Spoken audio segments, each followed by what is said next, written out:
Olá, alunos do sexto ano, professor Esquilace, tudo bem?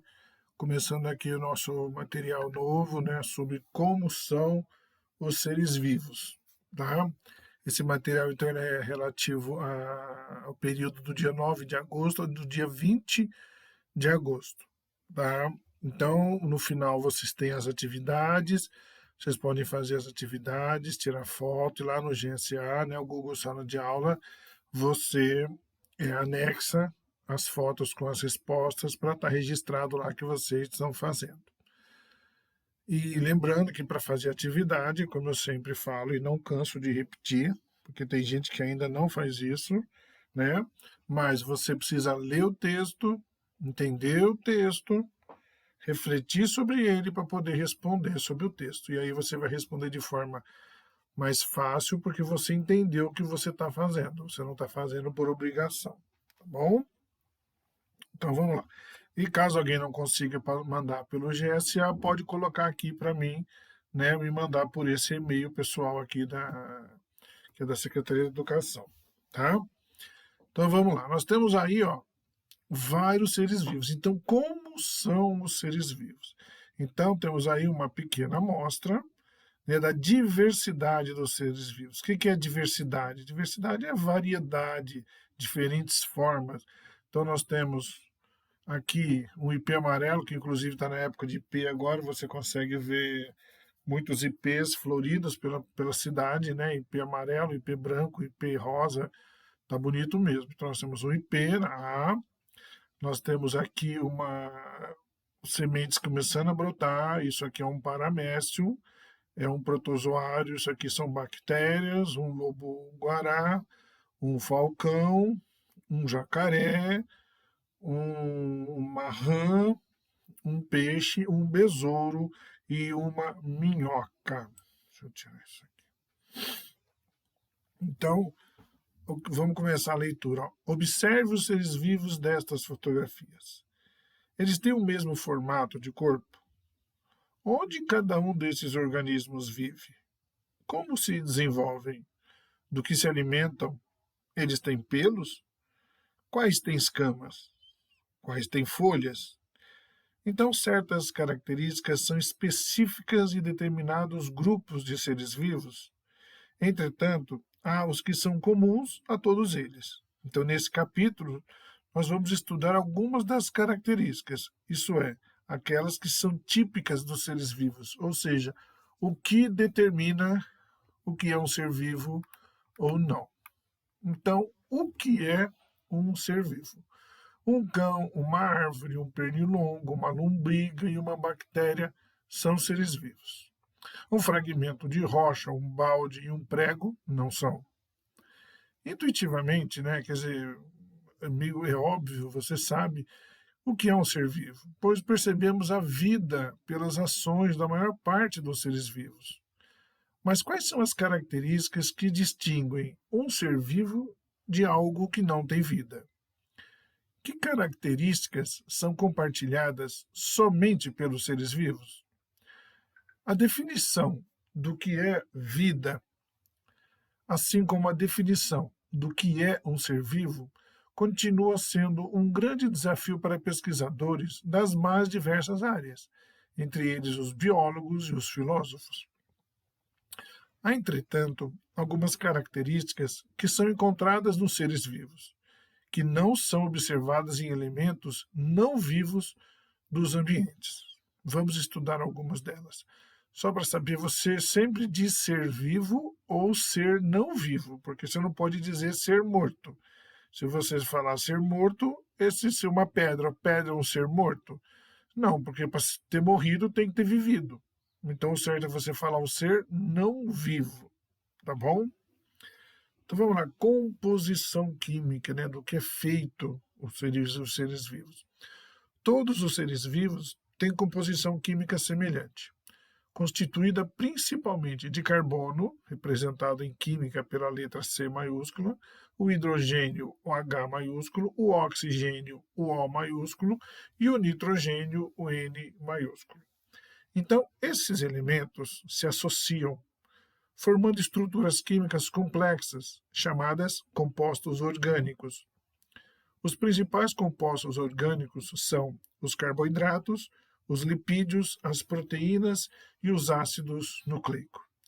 O ácido nucleico ele é um composto que contém e transmite as informações genéticas dos seres vivos, né? Então a gente é do jeito que a gente é, porque a gente herdou dos nossos pais, o pai e a mãe, essas informações que estão nos ácidos nucleicos dentro da célula, né? Quando a gente foi gerado. Daí isso é um assunto que nós vamos ver mais para frente, mas para vocês verem a importância. Então, de uma maneira simplificada, podemos dizer que todo composto orgânico apresenta em sua estrutura carbono e hidrogênio. Então veja agora na tabela a seguir um resumo das principais funções exercidas por esses compostos dos seres vivos. Então, do lado esquerdo você tem qual é o composto orgânico e do lado direito você tem qual é a função que esse composto exerce nos seres vivos. Então, os carboidratos. Carboidratos é um composto orgânico que serve para armazenar, a principal função é armazenar e fornecer energia e formar estruturas celulares. Carboidrato, gente, basicamente, vamos chamar de açúcar que tem nos alimentos, que é o que vai dar energia para a gente. Só que não é só o açúcar, o amido, a batata. A batata ela tem amido, é um tipo de carboidrato e não necessariamente é doce. Então nem todo carboidrato é doce, tá? O lipídio. Os lipídios também têm a função de armazenar e fornecer energia e formar estruturas celulares. Lipídios são as gorduras que nós temos no corpo, tá? As proteínas. Participar do controle do funcionamento celular, participar dos mecanismos de defesa do organismo, transportar substâncias e formar estruturas celulares. E, por último, os ácidos nucleicos, que têm a função de armazenar e transmitir informações genéticas. Esses três primeiros, carboidratos, lipídios e proteínas, vai ficar muito mais fácil de entender quando a gente for trabalhar sobre alimentação. Tá? Então, continuando. Aqui em cima agora. Alguns compostos não orgânicos, como a água e os sais minerais, podem ser encontrados nos seres vivos. E eles atuam na manutenção e na regulação do funcionamento do organismo e participam da formação de estruturas como os ossos, dentes e conchas. Sais de cálcio, potássio e sódio são exemplos de compostos inorgânicos. Então, são compostos inorgânicos que ajudam no bom funcionamento do corpo, tanto de qualquer ser vivo. Tá? Vamos ver o metabolismo e a manutenção do equilíbrio interno. Em todos os seres vivos, lembrando que a gente está entendendo aqui como é que um ser vivo funciona. Tá? Em todos os seres vivos ocorre um conjunto de transformações químicas que resulta na produção e no consumo de diversas substâncias. Esse conjunto de transformações químicas, chamado de metabolismo, ele possibilita ao ser vivo obter energia dos nutrientes, formar e renovar suas estruturas celulares e realizar funções vitais, como respiração, nutrição, crescimento e reprodução. É por meio do metabolismo que os organismos vivos são capazes de manter o equilíbrio interno constante. Por exemplo, os seres vivos eles perdem água por meio da transpiração e da eliminação de resíduos, como a urina e as fezes. Então, essa desidratação pode gerar a sensação de sede, o que permite repor a água perdida, então restabelecer o equilíbrio interno.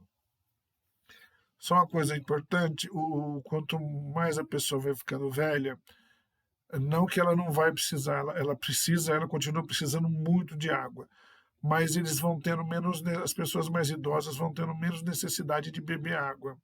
Então a gente tem sempre, quem tem pessoas idosas em casa, lembrar dessas pessoas de tomarem água, porque às vezes elas se esquecem, elas não têm sede, como tinha antes.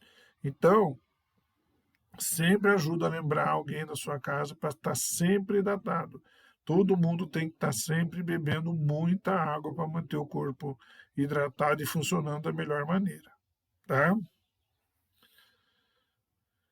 Respostas e estímulos. Então, os seres vivos, eles são capazes de perceber e de reagir a diferentes tipos de estímulos que ocorrem ao nosso redor.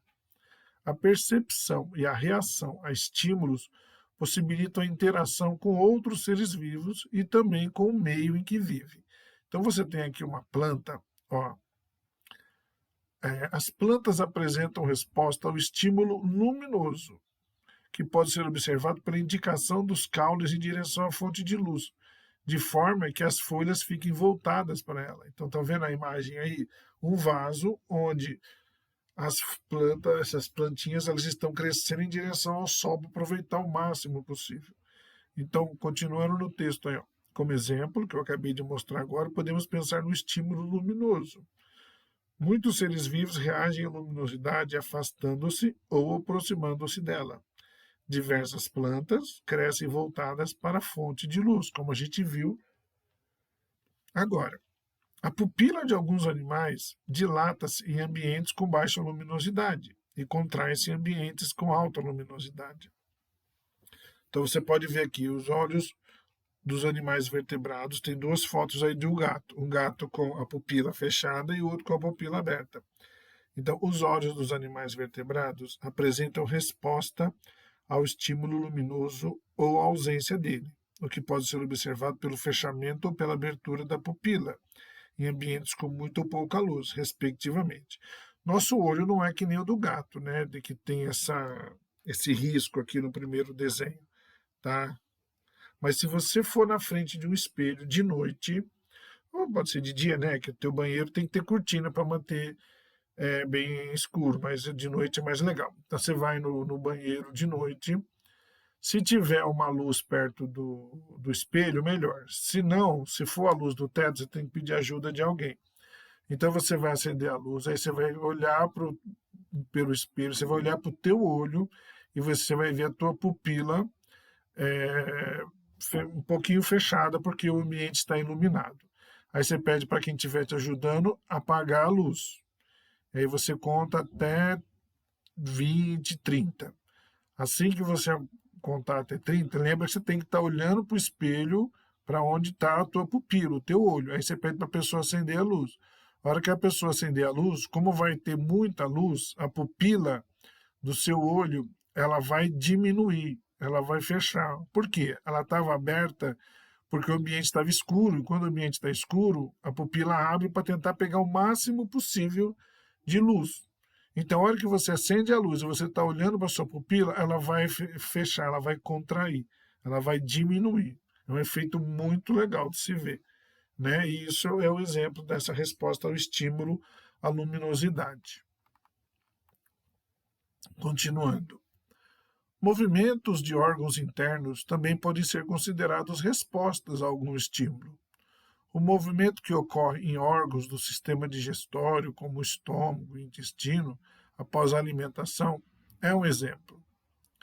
A locomoção também é um tipo de reação a estímulos do meio e possibilita aos seres vivos fugir de um predador ou buscar abrigo ou um lugar para se aquecer, por exemplo.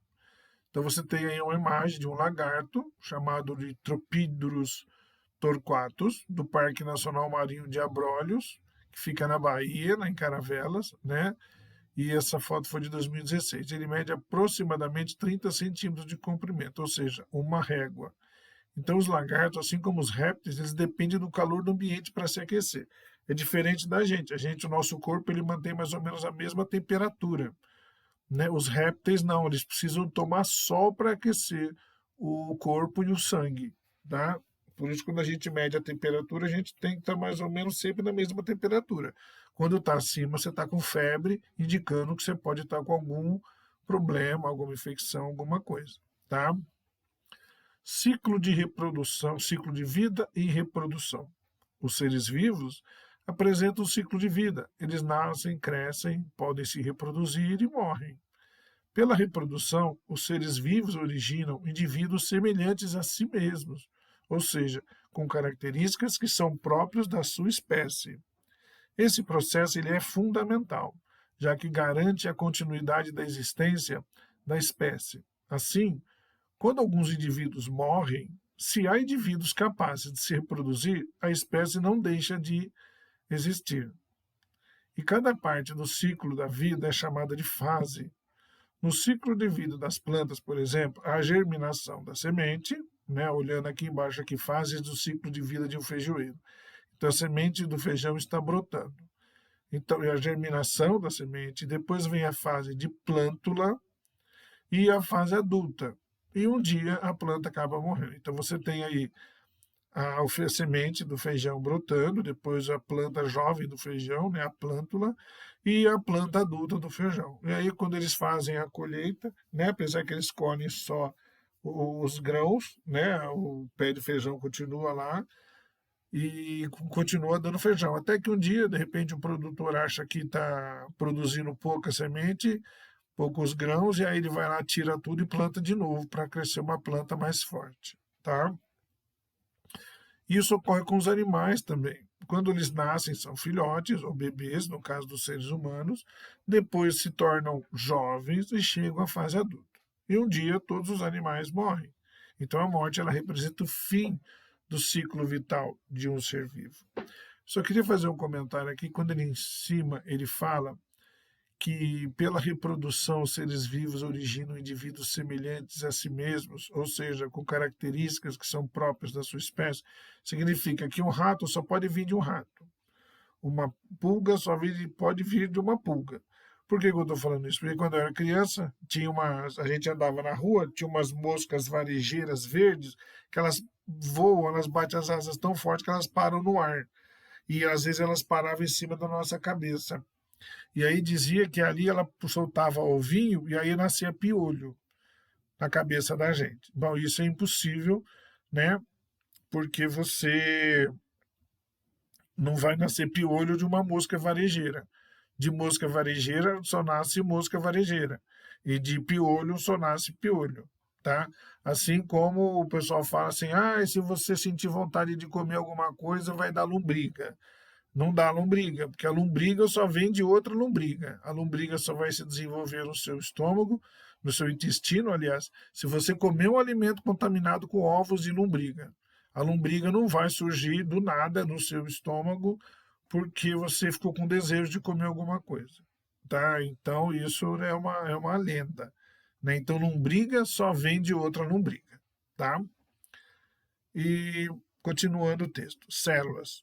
Todos os seres vivos são formados por pelo menos uma célula. As características de cada espécie dependem da quantidade de células que ela apresenta, do tipo e da maneira como essas células se organizam. A seguir, vamos estudar mais sobre o que são as células. Teoria celular. Todos os seres vivos são formados por uma ou mais células. As células são a unidade estrutural e funcional dos seres vivos, capazes de realizar as transformações químicas que mantêm o funcionamento do organismo. A partir do século XVII, a observação detalhada de partes de seres vivos começou a ser viabilizada pelo desenvolvimento de um equipamento para observação que era capaz de criar imagens ampliadas de objetos ou seres vivos, que é o microscópio. Em 1665, o pesquisador inglês Robert Hooke, que ele nasceu em 1635 e faleceu em 1703, ele observou e descreveu fragmentos de cortiça, que é um material proveniente da casca de uma árvore, em um microscópio simples, construído por ele mesmo, como esse da imagem aí embaixo, do lado esquerdo. Construído por ele mesmo. Então, Hooke verificou que o material era semelhante a uma estrutura de um favo de mel, como você pode ver na outra imagem embaixo, aí a B, com muitos espaços vazios, que ele chamou de cella, que é o termo do latim que significa espaço vazio. Cella, que aí veio a origem a palavra célula. Então, a célula é a unidade básica da vida. Com o tempo, em razão do aperfeiçoamento do microscópio, foi possível constatar que a célula eram espaços anteriormente ocupados por material vivo, por exemplo, células vegetais vivas, mas que devido ao crescimento e ao desenvolvimento daquele tipo de planta tinham morrido e agora tinham função estrutural e de proteção. O termo, isso no caso da cortiça, tá? O termo célula, entretanto, ele não foi abandonado e seu diminutivo, célula, passou a ser usado para as unidades básicas dos seres vivos.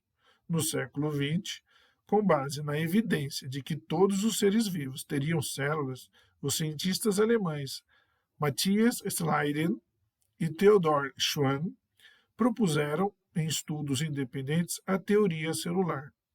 Então, segundo essa teoria, todos os seres vivos são constituídos por uma ou mais células.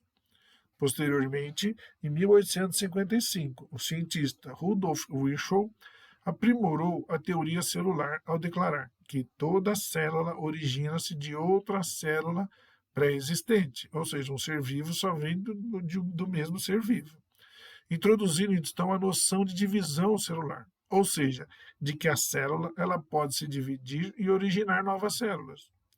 Outras pesquisas mostraram que a célula realiza diversas transformações químicas.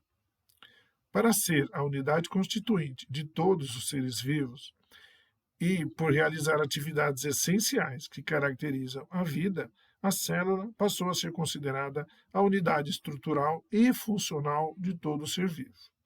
Assim temos unidade estrutural. Todo ser vivo é constituído de uma ou mais células. Unidade funcional. A célula é a menor estrutura capaz de realizar os processos característicos dos seres vivos, certo? Então agora vem a atividade aqui. Então vocês vão ler com calma essa atividade e tendo lido, né, o texto, entendido o texto, refletido sobre ele, fica mais tranquilo para responder. E aí na semana que vem, então, eu faço a correção dessa atividade aqui. E só um complemento, já que a gente está no momento de pandemia, o vírus, alguns cientistas consideram ele ser vivo, outros não. Por quê? Porque ele não tem célula. O vírus não tem célula, mas ele tem dentro dele o que a gente viu lá, o ácido nucleico. Então, o vírus, por que ele é um parasita? Porque ele usa células de outros seres vivos para que, através do ácido nucleico dele, ele consiga se reproduzir, né, produzindo outros vírus. Então, ele usa vamos dizer, um atalho. Apesar dele não ter célula, ele invade células para se reproduzir, que é uma característica do ser vivo é se reproduzir, apesar dele não ter célula. Por isso que tem cientistas que dizem que ele é ser vivo e tem cientistas que dizem que ele não é ser vivo. Bom, ele está pouco se lixando se ele é considerado ser vivo ou não. Ele continua fazendo o que ele sempre fez. Não só o vírus da Covid, como qualquer outro tipo de vírus que causa doenças, tanto em animais como em plantas também. Tá bom? Então é isso, gente.